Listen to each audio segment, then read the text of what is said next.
As a son, nephew, and cousin of a retired and current police officer, and a young African-American male myself, I'm conflicted every day with problems between the black community and the officers that serve and protect our community every day. What do you believe you could do as a senator to help me resolve this problem?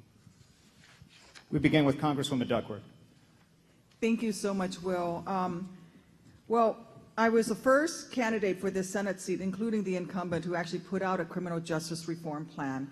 And I think that we need to include multiple of things, including getting rid of mandatory minimum sentencing for non-violent first-time offenders. Let's take a look at those. They're actually unfairly used to force people, to intimidate people into plea bargains that gets them a record for the rest of their lives that they don't deserve. They need a second chance.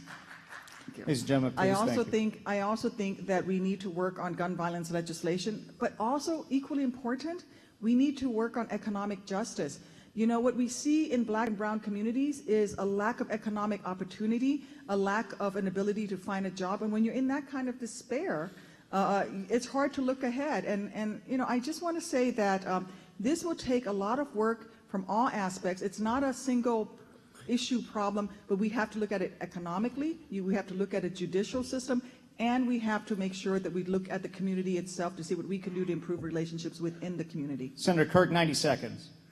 I would say that I have been quite critical of the Ferguson to police part, and I think they are too militarized. When you dress and train local police as infantry, they begin to regard the taxpayers and voters on the other side of the street as the enemy. And that is an inappropriate civil-military relationship. I would hope that we always remind police in America that the people on the other side of the street are voters and taxpayers and not the enemy. What is your position on immigration reform, specifically as it relates to the dreamers who love this nation as their own? I'll answer in Spanish. Si hay una diferencia entre congresista Duckworth y yo, para mí voto sí para reforma de inmigración comprehensiva. I voted for comprehensive immigration reform, and I also wrote the Kirk Amendment. The Kirk Amendment, as part of a comprehensive immigration reform bill, says that if you are in the military and you get a combat infantry badge that shows you have been under fire, you automatically become a United States citizen, under the principle that if you fight alongside us, you are one of us. That is not just a pathway to citizenship. It is a rocket sled. That key provision, I think, is necessary to build the bipartisan spaces to expand the support of Republicans and Democrats for immigration reform, to bring the 525,000 people who are undocumented in the state out of the shadows, to lay down permanent roots and to make sure they can build a new life for their families, knowing they're not going to be deported. I would say that, Senator, we have time. We'll give you a chance to rebut in just a moment. 90 seconds for Congresswoman Duckworth. So I think that comprehensive immigration reform needs to have several things. One, I fully support it. One, you need to make sure that it's practicable, that it's fair, and also that it is humane. Separating families, like the way my family was separated when we moved back to the States when I was 16, my mom couldn't come with us because she wasn't a citizen. My dad, my brother, and I were, and we were separated for 6 months, and it was a really tough time. I can only imagine what it's like to be a 6-year-old child and have your parents deported, and you're thrown into the foster care system. It has to be practical. So Donald Trump's idea of building a wall and making the country of Mexico pay for it, not going to work. And it has to be fair. So those who come here illegally should go to the end of the line, pay fines, fees, and penalties, learn a little English, and work towards citizenship. I think those are all things that we can do. I would say that one of the reasons why I de-endorsed Donald Trump is when he said the Mexican-American judge that was in charge of the Trump University case could not possibly render a fair decision because of his Mexican-American heritage. I de-endorsed Trump because that showed that he did not understand a basic idea behind the whole concept of Americanism. When we see people in our military from various countries willing to give everything for the country, Donald Trump did not even understand that, and that's why I de-endorsed him president. Thank you, sir. How best can the federal government work with families and students to make pursuing a post-secondary education, such as a 4-year university, community college, or technical training school, more affordable? This is a key difference between me and my opponent. My opponent, her primary spending plan is to offer free stuff like free college, When the Chicago Tribune asked her 3 times how much her plan cost, she did not even know, Tammy, it cost $60 billion. Remember, it only cost $25 billion to get to the moon. Congresswoman, 90 seconds. Well, I think that investment in affordable college education is critically important to our nation's future and global competitiveness. I also am working towards free community college. I don't think of it as a giveaway, and we will pay for it by closing tax loopholes for the top 1%, by enacting the Buffett rule, and by making sure that we make companies that send jobs overseas pay taxes for trying to do that. There's a difference between the two of us. She wants to spend more and tax more and borrow more and pushes it even farther in the red. I want to spend less and tax less to make sure that we can fix this economy. When you don't even know how much your signature spending program costs, it's an example of everything that's wrong with Washington.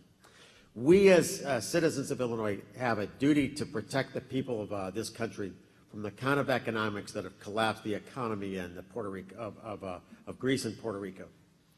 We got to make sure that we run our government in a way so that there's no financial collapse. Thank you, Senator. Time is up.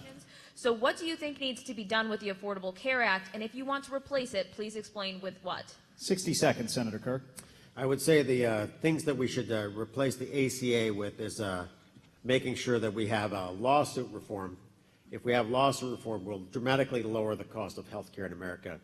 You, as a United States citizen, should be allowed to buy health insurance from any state in the union. If you can buy car insurance from a Green Gecko in Northern Virginia, you should be allowed to buy health insurance from any state. We should have complete competition on that in the national market. Congresswoman Duckworth. Well, I don't agree with my opponent who just said that he wanted to end the Affordable Care Act. There are problems with it, and we need to fix it. What I'm not willing to do is to put people out on the streets to fend for themselves with health insurance companies. It's simply not acceptable. And I think that women shouldn't pay more for their health insurance, and they don't under the ACA. I think people with pre-existing condition, I have a pre-existing condition, shouldn't have to fight insurance companies to be covered. Senator, what specific steps should be taken to ensure the solvency of entitlement programs like Social Security and Medicare? The best plan out there for the overall federal budget comes from the President's Budget Commission. It's called the Simpson-Bowles Plan. And I believe that when I read the Simpson-Bowles Plan, that Senator Durbin worked so hard and he voted for. My opponent took the position of the far left and says that Durbin voted incorrectly on that.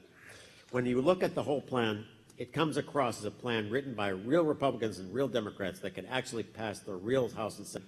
And once we get the Simpson-Bowles Plan in place, we could remove the big cloud from the future of this country, which is the $19 trillion debt that we have. 90 seconds, Congresswoman. Well, you have to understand that the Simpson-Bowles plan raises the age for Social Security recipients. And when I travel around Illinois, when I'm in Normal where the auto plant shut down, when I am in Southern Illinois where I see coal miners, they can't afford to have Social Security age raised. The best way that we can make sure we preserve Social Security is to raise the payroll tax cap.